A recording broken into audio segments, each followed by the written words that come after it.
Ele já reclama quando não tem motivo, hoje teve motivo. Eu acho que foi um belo jogo, eu acho que a arbitragem do Wilton, que é um juiz FIFA de Copa do Mundo, interferir, ele é para-raio, falei antes do jogo, ele atrai problema, ele puxa energia pesada, ele errou. Teve um pênalti para o Palmeiras com o placar em 0-0, depois do segundo gol do Flamengo teve falta cometida na origem da jogada, ele não deu e aí saiu o gol. Então erros graves que interferiram diretamente no resultado final, mas sem tirar os méritos do Flamengo, apesar dos erros de arbitragem, porque o Flamengo explorou muito bem a vulnerabilidade surpreendente da defesa do Palmeiras no jogo de hoje, muito autoconfiante. O Palmeiras foi para cima, jogava melhor, estava amassando o Flamengo, mas não dá para entender um time que joga fora de casa tomar 2 gols de contra-ataque.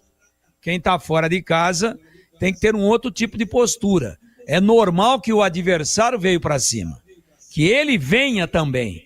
Mas o Palmeiras, claro o que fez. O que fez o Palmeiras? Não, vamos para dentro e vamos matar o campeonato hoje. Tudo bem, normal, acho louvável isso. É personalidade, é confiança. Porém, o que a gente tem que dizer a bem da verdade? Você pode até ser propositivo, tomar a iniciativa, mas não pode ficar tão aberto atrás.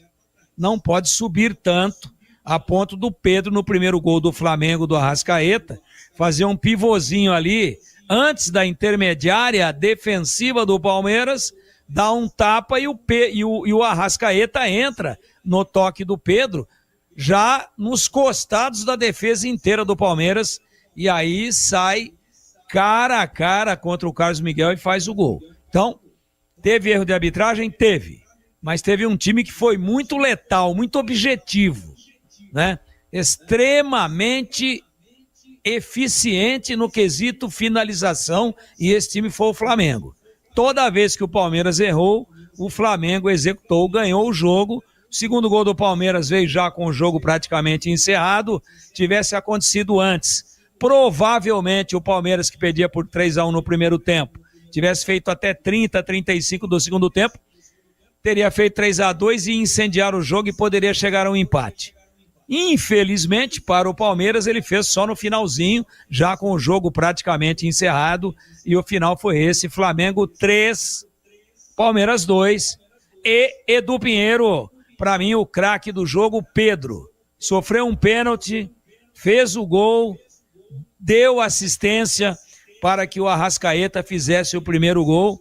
Sobrou no jogo Pedro Queixo, Pedro Queixada, jogou uma barbaridade. E temos finalmente, para aqueles que acreditavam que era uma final antecipada, temos aí, apresento a vocês, temos um campeonato brasileiro em aberto. Edu Pinheiro.